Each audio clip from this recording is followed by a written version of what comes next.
It kind of made me realize like, yeah, this can be a real thing.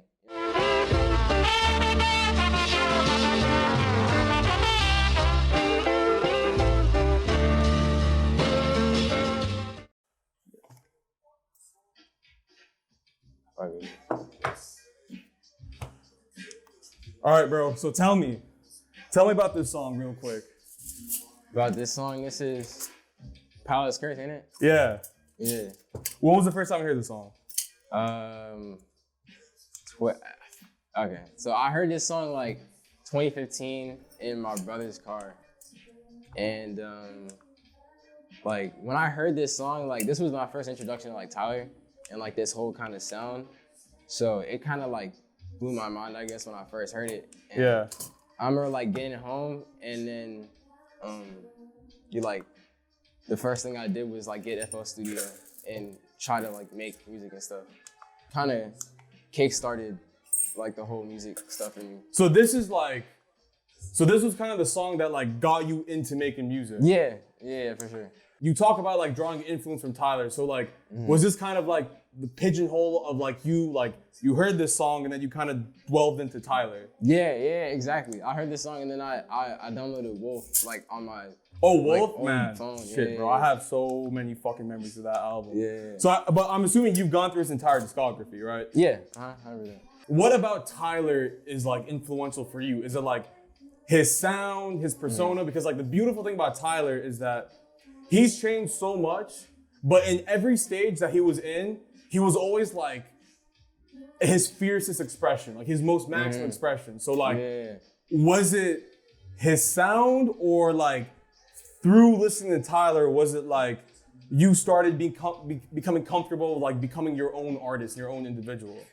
It was kind of like, it was definitely like both, but I feel like the way that Tyler like uses jazz chords, like specifically like in his music, I hadn't really heard it and I didn't know like what to call it. So like when I first started to kind of like pick out in Tyler's music that there was this different way that it was written that I was drawn to, like I wanted to understand it. So I started to play piano and then like What learn came jazz first? and stuff. The beat maker and the piano? Beat making. How old were you when you made your first beat? 11. 11? Yeah. Damn. 11? Yeah. So you FL, right? Yeah, 100%. What comes first for you, melody or the drums? Depends. Like, it depends on like what I get an idea for first. So sometimes I'll write like out a progression of something on the piano. So then it'll be, in that case, melody first. But sometimes I'll have like an idea for a drum pattern and then I kind of just build the melody or whatever around the drum pattern. How do you learn the piano? How I learned the piano? So I started doing like music lessons at this little place called Music and Arts that's like not far from like where I live. And at first, like, I got this piano teacher that was kind of not really in like the same page that I want to do. Like I was coming in there being like, yo, I want to play this Tyler song and this like Logic song. As you trying to teach like the more classical shit? Yeah, exactly. And then I got this really cool teacher that was kind of more on the jazz side and more tapped into like the whole Tyler like scene and like all of that. And like, I don't know, that he's definitely somebody to thank for like my understanding of music, for sure. Yeah, I feel like, yeah. And the trippy part is, bro, it's like Tyler and the entire Odd Future crew, because it's like, it was Tyler, and then you have like the internet, Earl Sweatshirt, so many different like huge artists came from Odd Future. And like at the time, I don't think anyone really realized what was going on. Yeah. But like fast forward to now, it's like left like major blueprints for like everyone coming into music right now, like such as yourself, someone who's finding inspiration for Tyler. So when did the sampling come in? Because like listening to your previous projects, I hear like a lot of like sample heavy, but I also noticed I'm listening to the album that you always somehow add like a nice little synth progression in some songs. So like how did that like when did you start really heavily sampling? Probably like a year ago maybe. Oh shit, so like recently? Yeah, definitely recently.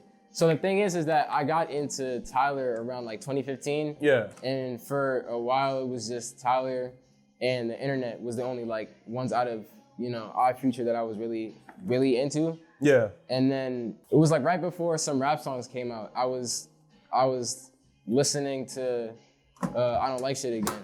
Oh, I want to go outside? I was listening to I Don't Like Shit. And I was like, yo, this is like, I was like, I never really paid attention. I was like, this album is really good. It was so far away from what he was doing before. So it was kind of like initially like a turn off. But at the same time, it's like once it grew on you, you're like, okay, shit, like, yo, this is actually really dope. And it's extremely unique as well. 100%. So that was the one that got you more into sampling. Yeah, well, it was that. So that one got me more into Earl. I was paying attention to Earl for a little bit, and then some rap songs came out. And I was like, you know, at first, I feel like the first time everybody listened to that album, it was kind of like, I don't know how I feel about this. And then you listen to it again, and it's like, it just grows on you more and more and more. It's crazy because it's like, he's kind of pioneered his own sound in that, you know? And also, you got into J. Cole too, right? 2014 Forest Hill Drive. How was that like? Paint a picture to me, kind of like where you first listened to it. Shit, I don't even remember when I first listened to it, but I just remember it was around like that same period, like when I found Wolf. Yeah. And that period when I found Wolf, it was like the month after The Incredible True Story by Logic came out. And it was like those three albums were like the prongs to like just everything like after that I discovered. But it was like those three first that really got me into like, okay, I think I like hip hop more than just like kind of passively listening to it. Like I actually like when And that's kind of like when you made the decision like, okay, like let me actually pursue this. Exactly. Yeah. So before Redveil was Redveil, you were testing the waters on SoundCloud, right? Yeah. Oh, you did your research. But like, the thing is, like, what I find so interesting about that is like, you were smart enough to realize that like, okay, when I first make music, it's probably not gonna be the best. So like, I feel like you were smart enough to realize, let me just throw shit on the wall, see what sticks. Exactly. And then optimize on it. Exactly. Yeah. Man. So like, when did Redveil become Redveil? All right, so I came up with the Redveil name like July. I think it was June or July of 2019. Yeah. And like just like how you were just explaining, I was really just testing the waters with like a lot of different sounds. So before I started putting out rap projects, I was putting out these instrumental like beat tapes. Lo-fi, that was the first music I ever put out, was these lo-fi beat tapes in like 2016.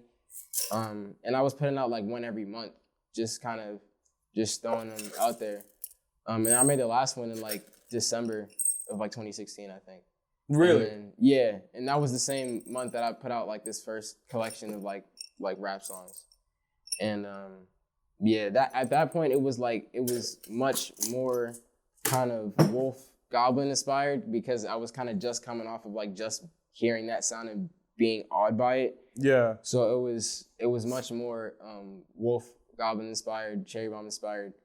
And which is natural, because it's like you're just starting off, so it's like exactly you need like a reference point to like know where to start, you know? Yeah. And it was that, and it was like kind of a Logic sound to it, and kind of J. Cole, Kendrick, all of those people. And it was getting to a point where I was putting out like these mixtapes like every like 2 months, and then I was slowing down a little bit, and then I took like almost a year to make this one project. And that one, it was like on all of those projects, the kind of the last ones of that era, it was all the songs sounded pretty different from each other. So it was like a pretty eclectic group of songs. You know what I mean? Like, yeah, it was much less cohesive, I think, back then. But I was just trying to gauge like what I was best at and what people responded to the best. Yeah, it was literally just like how the market is gonna respond to this shit. Yeah. How did you pick your specific sound? I want to say specific sound because you delve into a lot of sounds even on the album. But how did you pick, I guess, like a specific niche?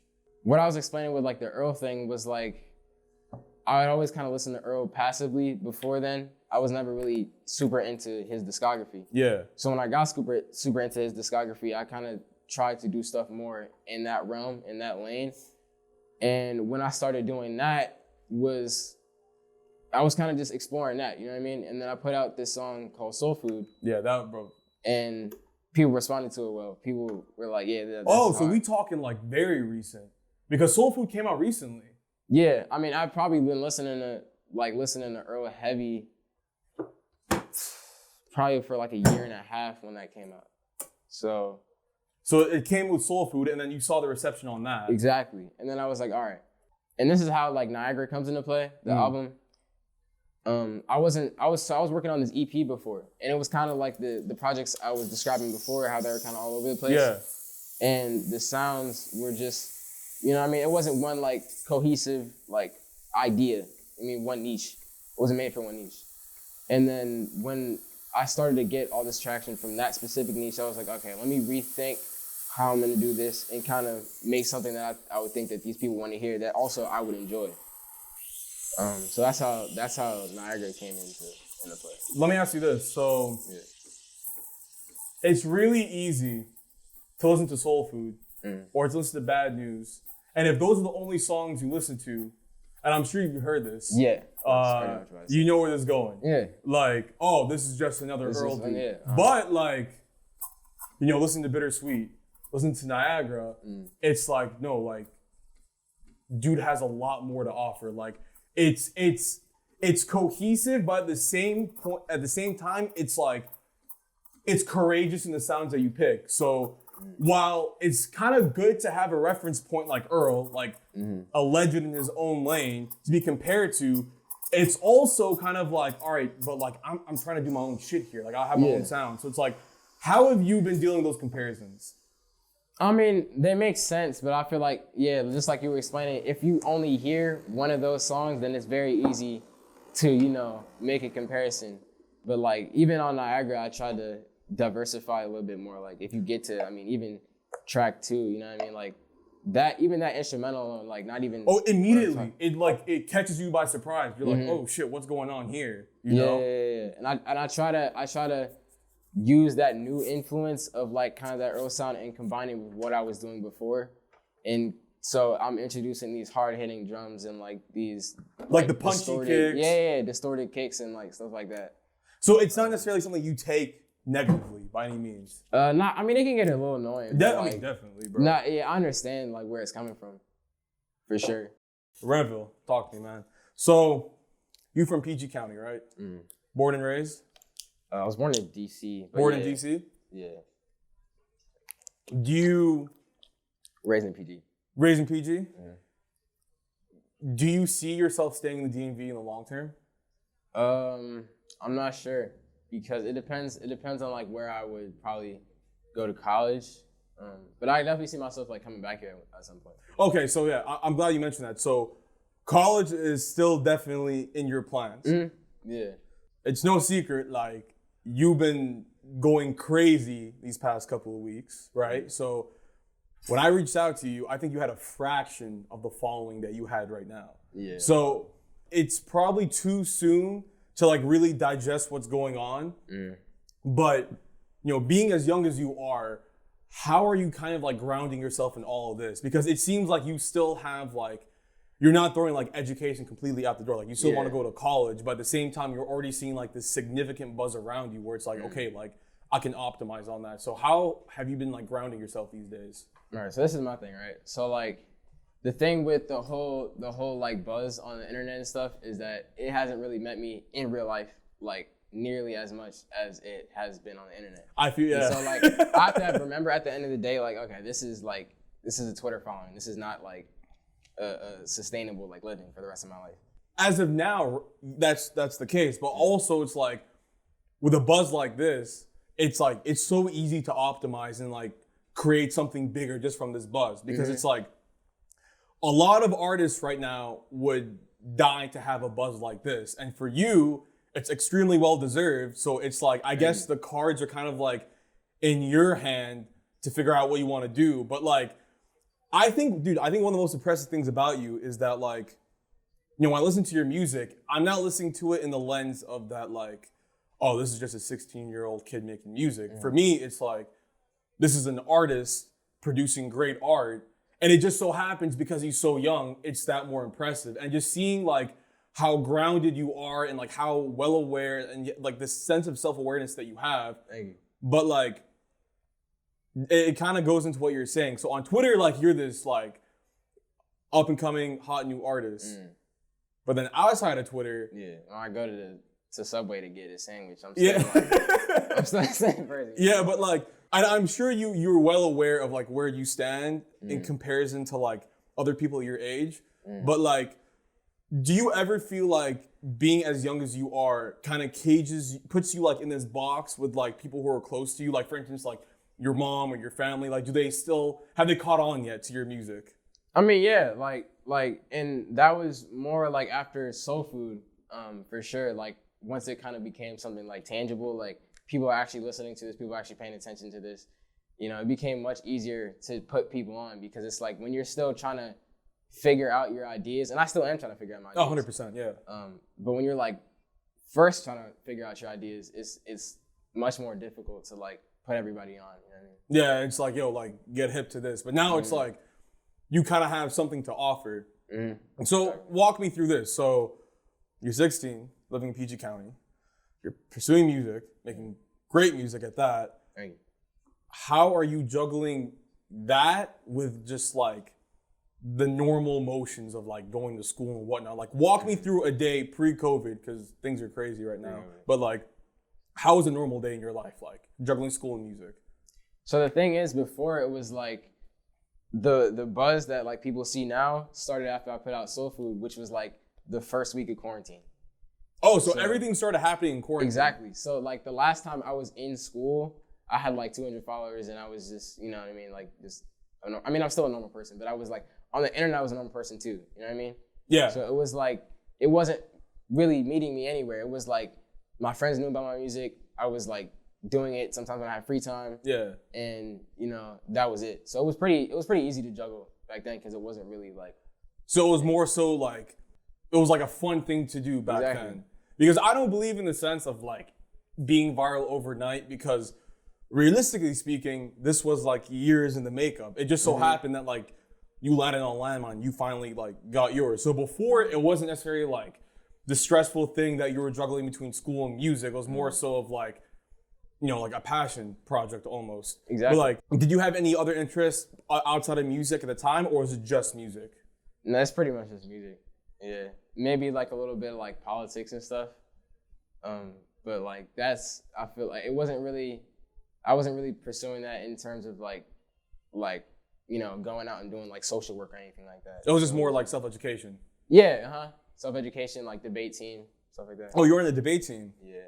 Talk me through like, what's like one like the hottest topics you debated? Like the one that you felt like the most passion for? This is how it works. It's like, when you're in like the little debate league or whatever, it's like one topic for like the whole season. Okay. So the last time I was in school on the debate team, I can't even remember. Oh yeah, it was gun control. Gun control. Yeah. It was gun control. That was the so it's like an affirmative is what they call. Yeah. The like the premise of like the season. Yeah. So the affirmative is like a statement like about gun control. We should stop, or we should decrease selling guns outside of, you know, the U.S. That was basically what it was. And then there's like this massive range of arguments that like falls under that. Yeah, because so it's like, a really nuanced discussion. Exactly.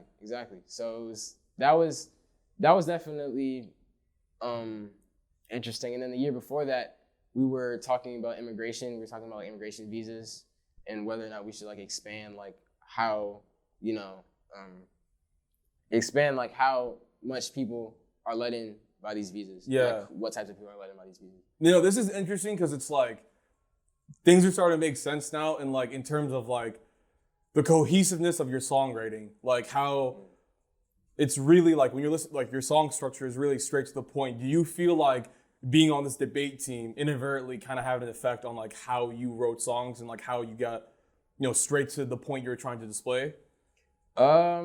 That's a good question. I never really thought about it like that, but like I think it kind of influenced me more like from a lyrical standpoint, because there's a lot when you're debating competitively, you have to debate on both sides. So you have to see things like outside of just your perspective. So that definitely like changed the way I thought about a lot of things.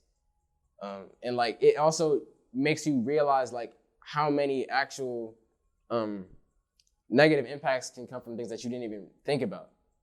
You know what I mean? Crazy. So it's really just getting like a well-versed knowledge on like everything, as opposed to like staying so like, I guess, confined and like kind of stubborn in your own point of view. Like so it's like now you're allowed to like extract like different points or different points of views. Damn, that's crazy. So it was music, you were getting involved in the debate team, getting involved in politics, and school. Now, fast forward, Bittersweet. What was going on then? Well, actually, no, there was a collab tape before that you dropped, yeah? Oh. With a group? The humor tape. Yeah.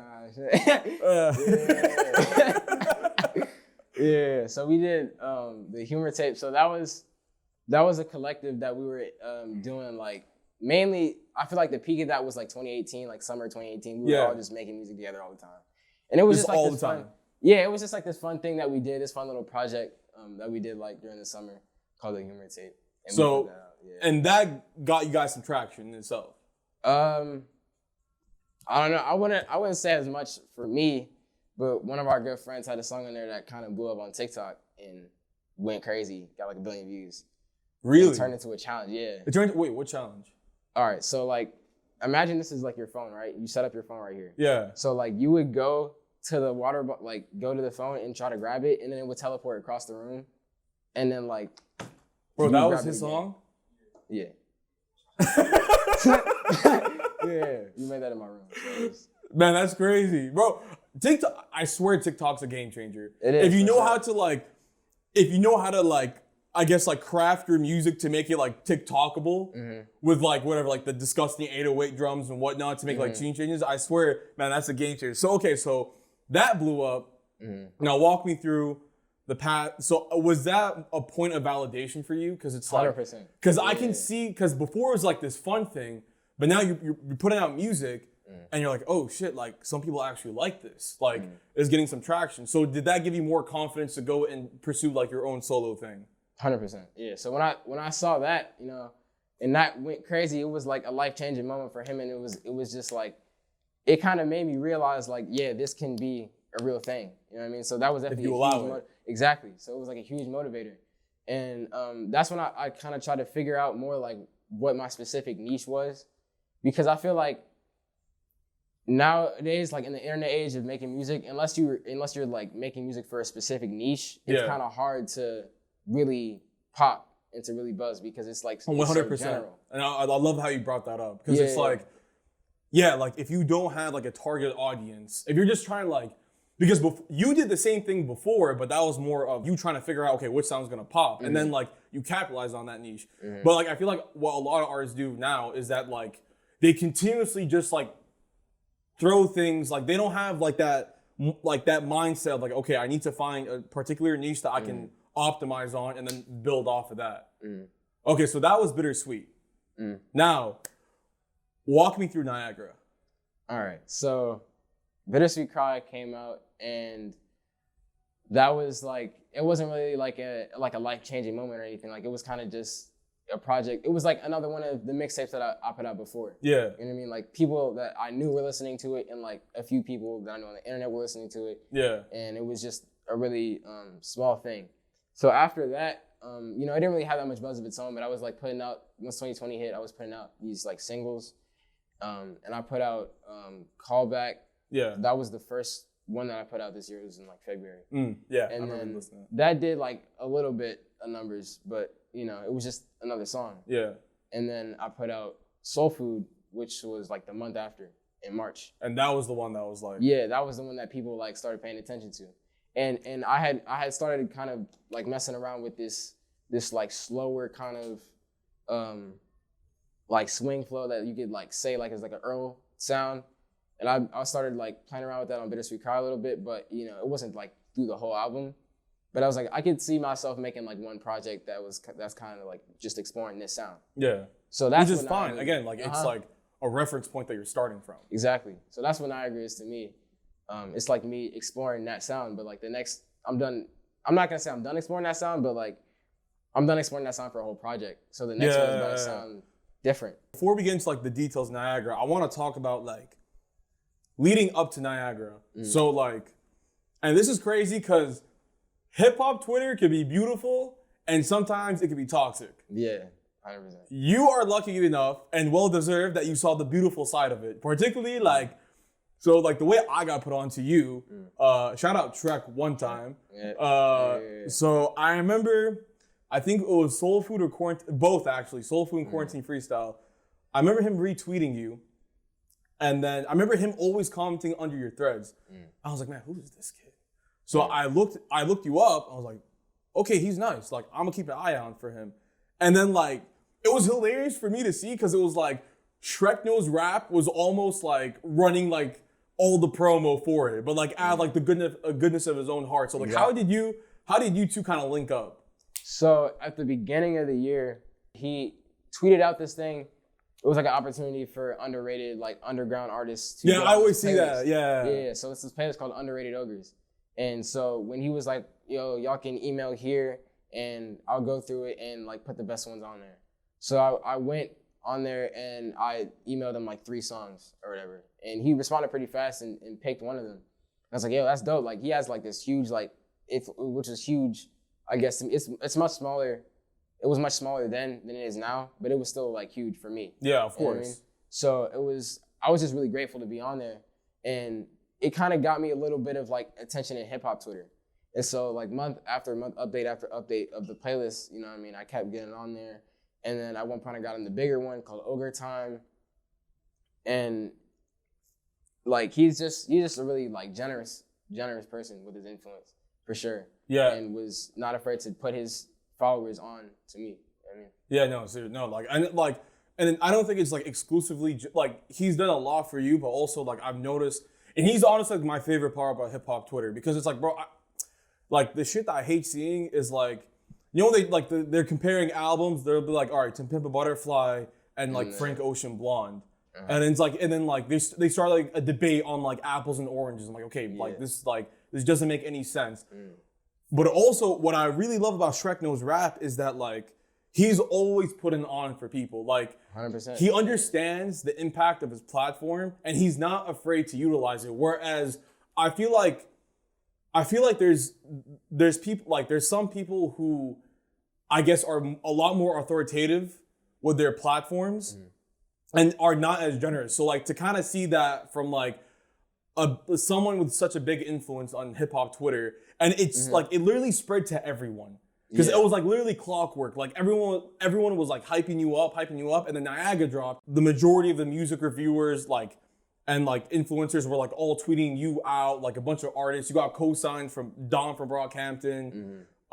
Kenny Mason recently. Yeah. How does that feel? Like, that's definitely like, that's one of the craziest parts because it's like you spend all these years paying attention to these people and like their art and like what they do, just looking up to it, and then all of a sudden they're like, "Yo, you go hard," and it's like, that's like, crazy. Wait, what, me? Yeah. It's like, exactly. You talking to me? Yeah. So it's crazy, and then the cosigns too. I'm gonna talk about a little bit. The Fantano thing, like kind of when that happened, like way more cosigns came in from even more people that I look up to. So like that was crazy. I mean, it helped you out. Yeah, 100%. It helped you out. You know, so it's like, and also it's important to know that like that moment doesn't define you by any means. It was more so like, I guess it kind of propelled you into like a space for people to get to know you, and then like once they delve into the music, they're like, oh shit, like, yo, this is kind of nice. So like, if anything, it really helped you out. It did definitely really help me. Yeah. Because dude, I remember like, you had like while I was like researching shit, like you had like, I think 8K followers on Twitter, like 2 nights ago. Now like it just exploded. Yeah. And like I was so happy to see that because I was so happy to see so many people coming out and like saying, no, like this kid hard, like listen to his shit. And I don't think it really didn't come from a place of pity. Like I genuinely believe that like once people heard your music, they're like, okay, no, like this is genuinely good music, whether it came from like a 16-year-old kid or like a 26-year-old, you know? So it's like, it was beautiful to see like community like that. You know? Yeah, for sure. So we got all this buzz. Now I want to talk about Niagara. So when you were making Niagara, was it a few Lucy songs that you had and you realized maybe I can do something with this? Or was it like you had this fleshed out concept before that like you wanted to like see it in its fullest? So it was like kind of half and half. So when I first started it, it was like kind of a few Lucy's and stuff, and I was making just songs that I thought would kind of fit the new niche that I was about to try to enter into. But then it kind of became a more fleshed out idea of just me trying to make like bright, optimistic music with just this, just youthful like tone and just, just ready for like anything. So how many tracks in the album do you produce? I did 7 of them, and the other 3 were done by. That's crazy. Yeah, I did. So the track 1, track 3, and track 10 were done by this really talented producer, Sriram, and I was put on to him through Cameron Bolden, who's also on the album. Yeah, as well. Shouts out to both of them. They're very talented. Yeah. Man, that's so you produced 7 out of 10. Mm-hmm. What was it like? What was the favorite beat that you made from those 7? Like, what was like? Was it ever a point where you finished the beat, you're like, okay, like this is crazy? Mm-hmm. Or like, did you have some beats that like kind of grew on you over time as you wrote to them? So I feel like Drown was probably like one of the instrumentals that grew on me a lot. But I remember when I made Clench, because I made Clench Clench hard. Yeah, I made Clench in like probably hard. 20, 30 minutes. And that one, I was like, instantly, as soon as I made it, I was like, this is one of my best beats. Like, this is so fun. No, that's hard. Oh, did he produce Campbell?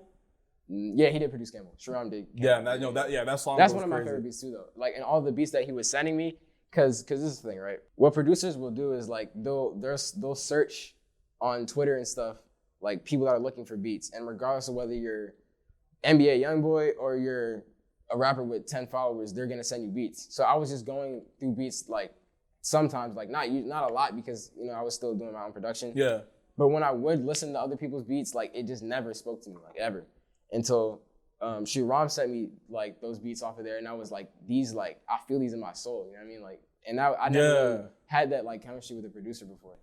So Niagara, you say it's like at points it's extremely bright, youthful, but then towards the end, like with Pigeon Man, it kind of ends off at like a darker tone, like a more like shallow tone. And what I wanted to ask is like when I was listening to the album, and this is maybe like I'm seeing something that's not there, or maybe it is there. You had like pigeon noises or bird noises leading into the tracks. Yeah. Does that have anything to do with the album cover? It does. Because I feel like the setting of the whole album is like a Niagara Falls type of setting, like just waterfalls and just like nature, you know what I mean? Like birds. So there's a lot of bird imagery all over, the cover and the album in general. So yeah, I definitely did that on purpose. That was purposeful. Okay, yeah. I don't want to seem like I was like picking something that wasn't there. What would you say was the favorite song you wrote on that album? That's such a hard question. I know. I don't know. None? I don't know. I feel like favorite beat I made on there was probably Clench. Yeah.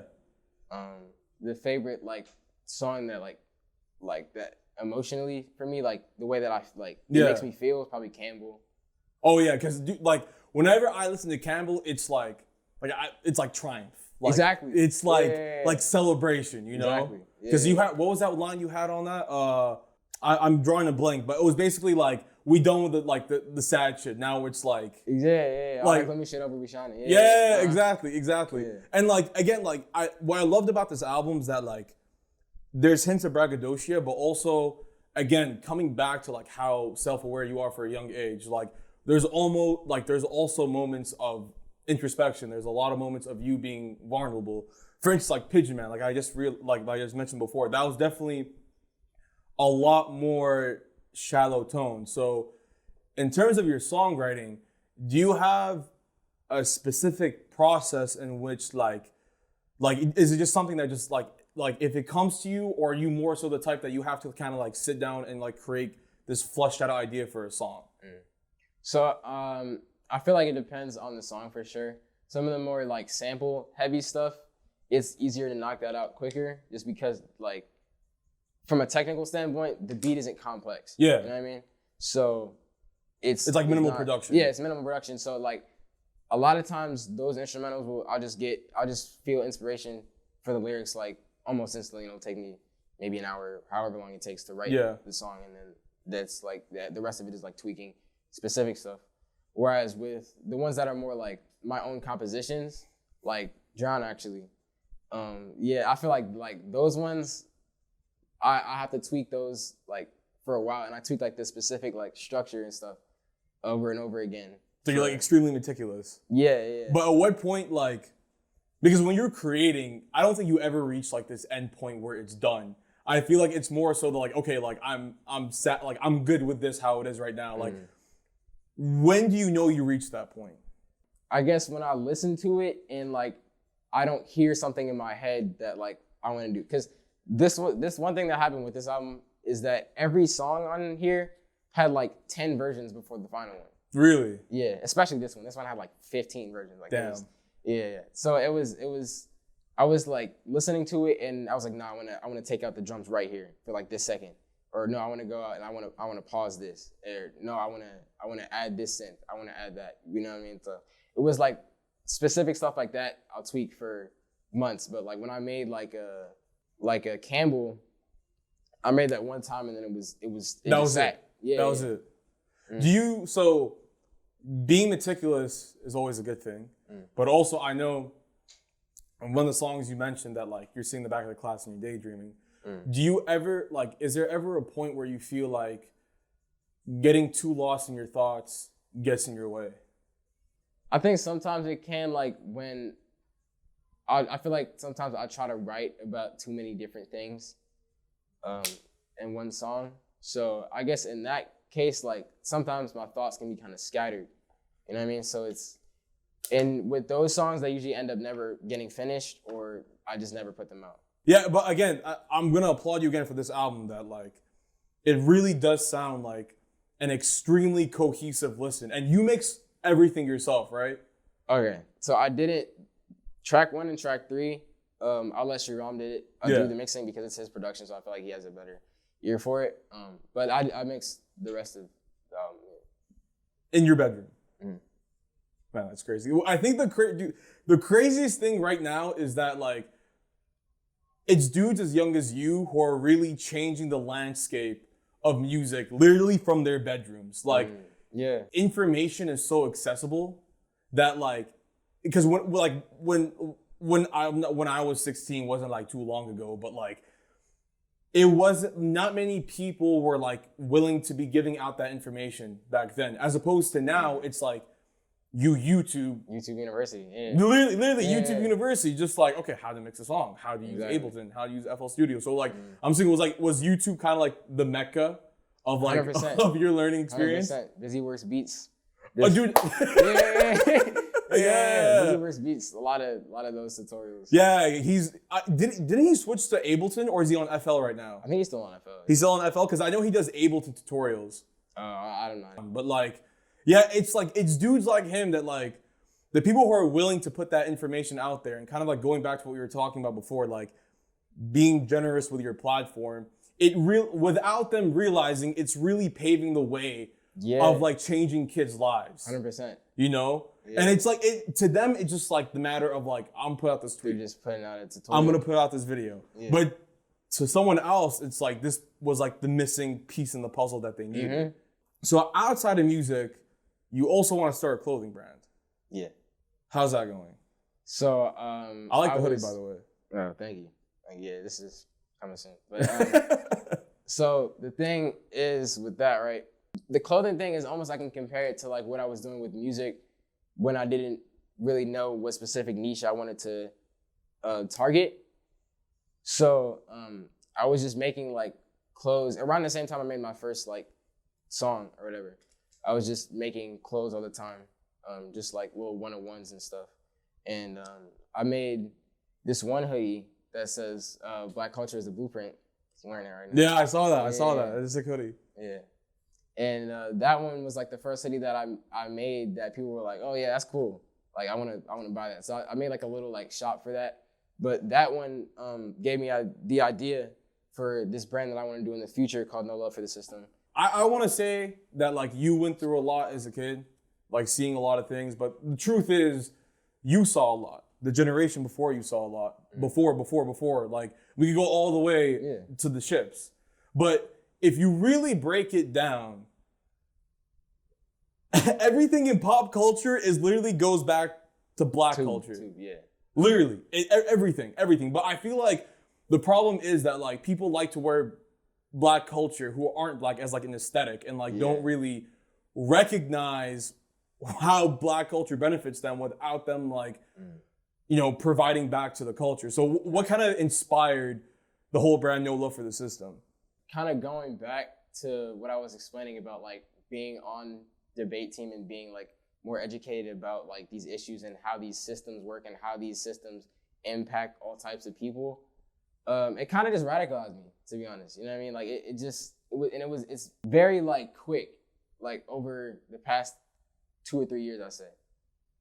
Because I'm not gonna lie, like before I was really trying to like pay attention to how the world worked, I was like just a little edgy like kid on video games, you know what I mean? Like, like, and I was like going on Reddit and 4chan and like that whole thing. And I'm lucky that I was able to, you know, see the problem with that whole, you know, culture. But yeah, no, so No Love for the System. I made this hoodie that it's a one-on-one. I've never released it. But there's a Do you plan on releasing it or just like kind of? I might. I'm not sure. But there's a black fist with it's like on fire. And then on the back is a flag upside down. And then I was like, I remember when I was making it, I was like, I want something to be under here. But I was like, I needed to be something like catchy, I guess, or like something that kind of has a ring to it. And I was going through a lot of things, and then I came up with No Love for the System. And I just feel like it perfectly kind of encapsulates like who I am, like, and how I see the world. Because at this point, like when I start to, you know, pay attention to everything that's going on in the world, it's like the system has no love for me, so I don't 100%. Have any love for the system. 100%, yeah. It's like, like the system really believes that like, you know, black people and like marginalized people are just the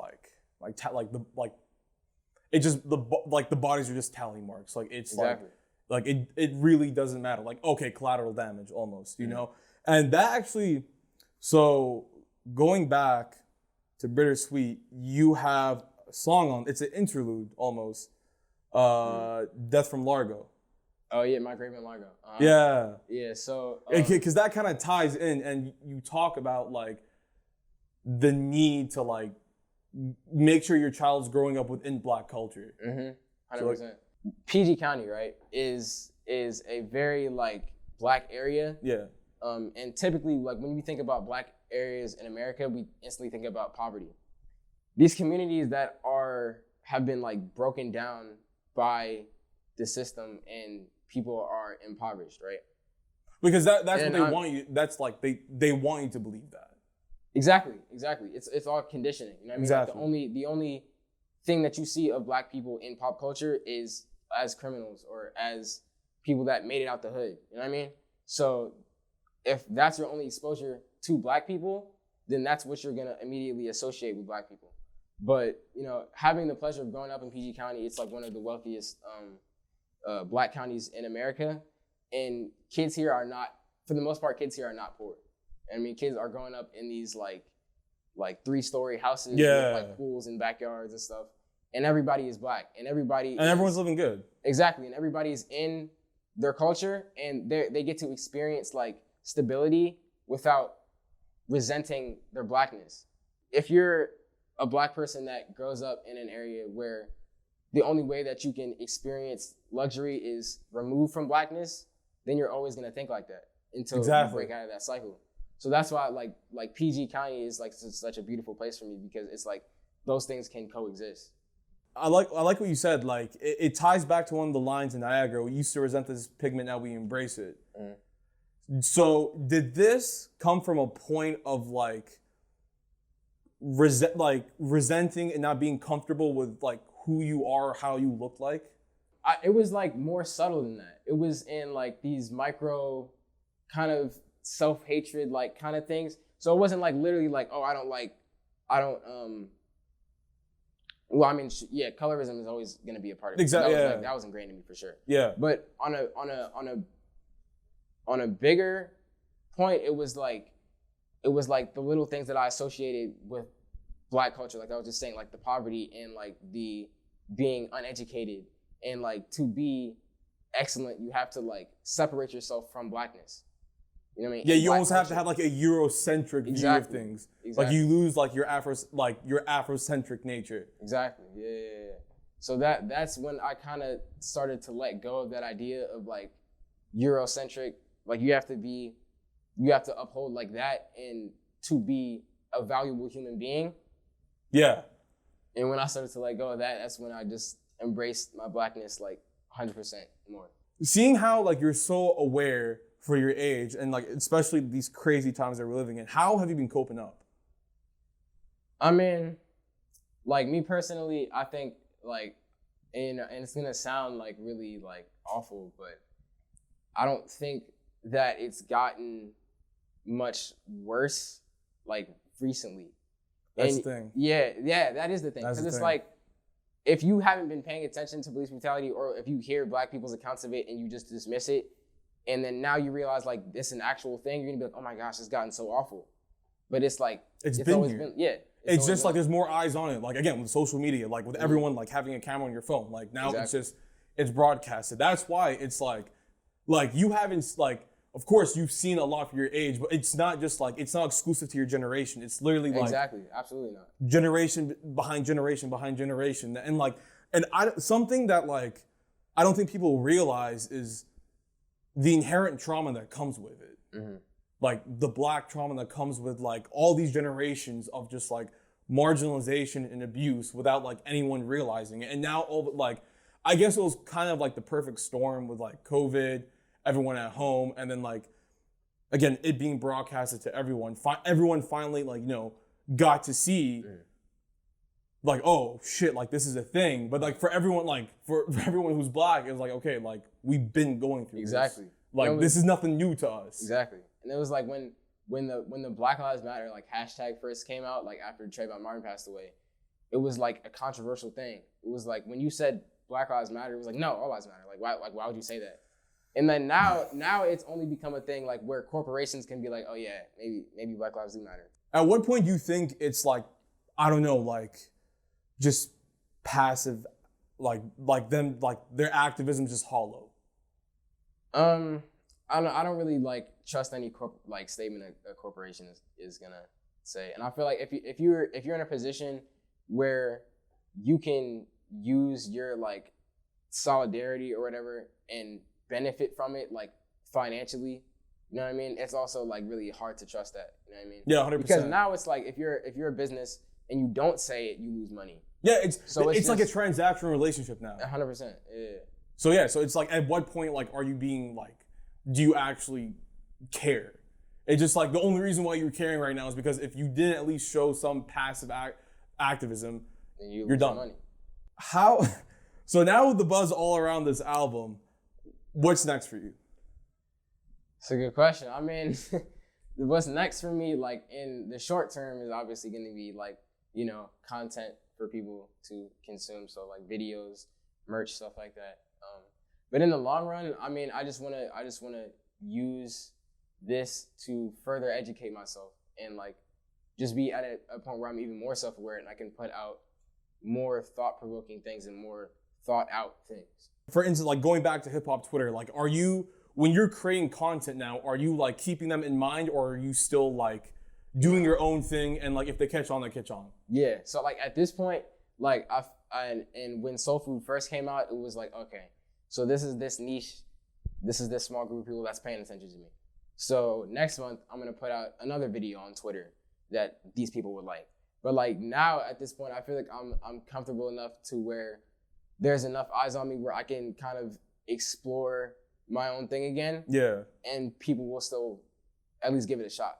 Dude, like I think for what you have already accomplished at such a young age and how self-aware you are, like, I don't see anything else but up from here, like further up. Like, you know, like I really do see like in the next 5 years that like you really have the potential of like being like a household name in music, you know? So like, you know, dude, like I really appreciate you coming through. I really appreciate you sitting down, man, and talking. Check out my boy, social, Redveil. You're on Instagram and on Twitter. Anything else? No TikTok, none of that shit, right? Nah. Okay. No TikTok. And stream Niagara. Yeah. All right, my guy. Cheers to that.